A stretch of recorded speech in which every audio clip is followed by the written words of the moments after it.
Rippy, I'm over here at Crown Manufacturing, New Breman, Ohio on a Thursday at lunchtime. Right here's the loading dock and everything on the receiving end. Kind of having a little party at lunchtime. Some of the employees brought their automobiles out here. Got the Cushman. Got some complimentary food. I'm digging this Mopar over here. People got their arms crossed. They got their poker faces on. So this is a award-winning show car right here. It's showing the 446 pack on a snorkel, 1971.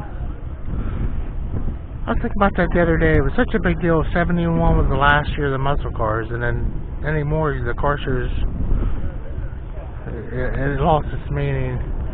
But the 71, it's a chartreuse.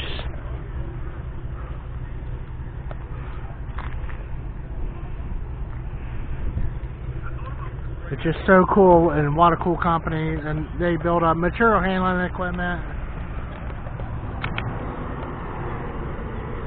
I heard it's mostly agricultural based here in New Breman.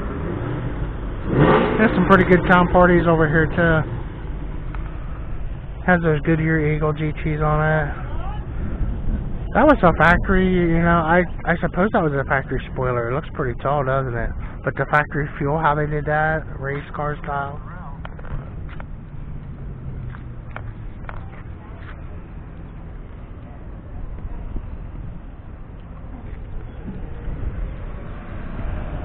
So it was a Plymouth Cuda and a Dodge Challenger. The yard jockey and the autocar. So yeah, autocar got around to making some yard jockey trucks, didn't they? This one's been sitting, hasn't it? It's been put away. Someone's got it on the road. It's got the tubeless tires.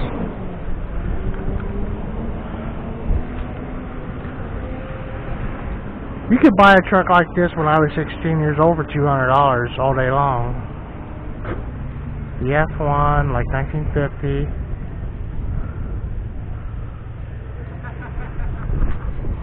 I mean, just original. It wouldn't have the tubeless tires and all the air in it, you know. You'd have to tow it out of there, but it did happen back then. So, nice Red 4. This is the ones everyone was looking at. Cars that usually don't get put in shows. They go to the country. Some of them wear uniforms, some of them in street clothes. Mostly men. It's hard working here. This one has a galvanized patch up here. But yeah, I mean today, I don't know what it would take to get something like that. It would scare you. I mean, it would really shock you. And if you took the wildest guess, you'd have to multiply it. So this is kind of neat that someone brought a tractor, and I'm not so sure how tractored out I am. It has the spin-out wheels in the back. It's a 420 gas. Okay. Taylor done. So that's another material handling company. What's this? A Dodge truck.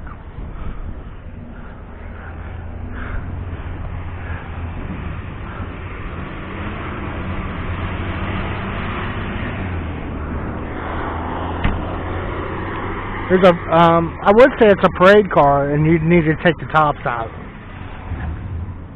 Beautiful parade car. Looks pretty awesome to have one of these sitting in the garage. You know that ghost town's pretty good too, doesn't it? This is a newer goat, a newer Camaro. I mean, real new.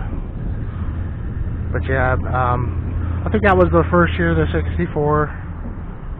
And John DeLorean had a lot to do with the goat in 64. Jonathan Zachary DeLorean, which he was the head of, I guess it was Pontiac. But I know he worked for Ford. He had part to do with the Mustang. And then he made his DeLorean automobile. That 7, but those Le Manses and stuff, they were pretty much just grocery getters. And he gets the credit for the goat, I think, and that inspired the muscle car era, which really took off and it's still popular today here in 2022.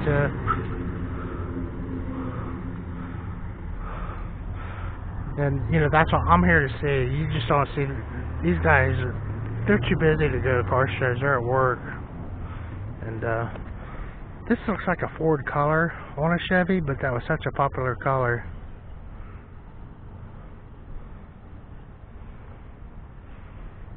And it looks like it has, I mean, enough to be like very functional today in every way.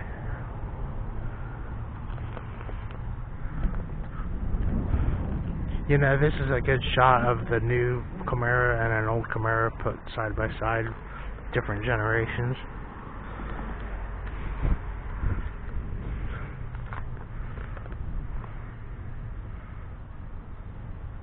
There's old round headlights and stuff in them and everything.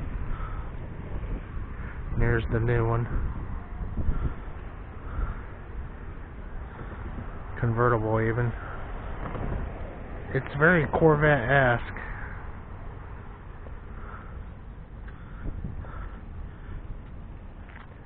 That looks like a Monte Carlo color too. Man, I haven't seen a car like this. This is a really beautiful automobile.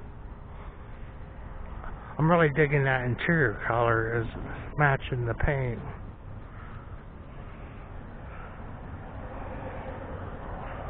Yep. It stands out real well. 71. And then the classic, talk about starting a muscle car era. This,